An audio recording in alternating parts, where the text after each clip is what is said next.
সড়কে জনশৃঙ্খলা এবং বাজারে জনশৃঙ্খলা ফিরিয়ে আনার জন্য উপজেলা প্রশাসন এবং পুলিশ প্রশাসনের যৌথ উদ্যোগে ইতিমধ্যেই আপনারা দেখেছেন মোগরাপাড়ার পরিবেশ পরিবর্তন হয়ে যাচ্ছে এবং আরো দু একদিনের মধ্যে দেখবেন মোগরাপাড়ার পরিবেশ শান্ত এবং জনশৃঙ্খলা চলে আসছে। এখানে কোনো ধরনের উৎপাত হবে না, চাঁদাবাজি হবে না, ছিনতাই হবে না, মাদক হবে না। জিরো টলারেন্স নীতি অবলম্বন করতেছে উপজেলা প্রশাসন এবং পুলিশ প্রশাসন। এমপি মহোদয় দেখছেন নিজে একদম আপনাদের ভাষায় দেখেছি লেখছেন আপনার ফাটাকেষ্ট, ঠিক সেভাবেই কিন্তু হয়েছে এবং হচ্ছে। এটা সাস্টেনেবল থাকবে। আমরা নিয়মিত এখানে আছি ইনশাল্লাহ। আপনারা আমাদের পাশে থাকবেন আশা করি। আপনার ধন্যবাদ।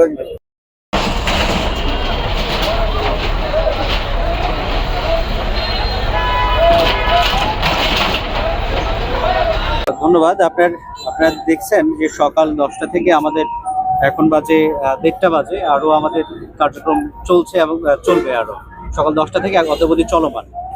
আমাদের প্রাথমিকভাবে আমরা এই জায়গাটাকে গণপ্রচার হিসেবে ঘোষণা করেছি এবং এখানে রাস্তার উপর যে ধরনের আপনার মালামাল রেখে জনদুর্ভোগ তৈরি করা হচ্ছে, সেই রাস্তার উপরে ফুটপাতের উপরে যে জিনিসপত্রগুলো আছে, মালামালগুলো আছে, এগুলো আমরা অপসারণ করছি।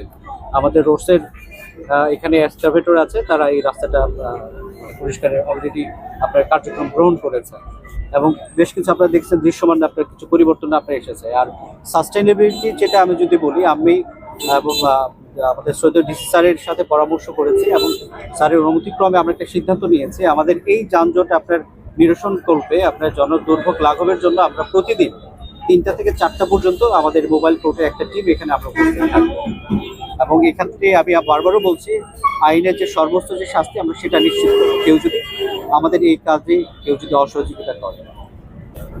মেসেজ তো আপনার পরিষ্কার, অবৈধ কোনো কিছুই এখানে আপনার সুযোগ নেই পার্কিং করার। তাদের কর্তৃপক্ষ যারা, তাদের ইতিমধ্যে নির্দেশনা দেওয়া হয়েছে যে অবৈধ তাদের যে পার্কিংগুলো আছে এটা সরিয়ে ফেলার জন্য এবং তারা কার্যকর ব্যবস্থা গ্রহণও করছে।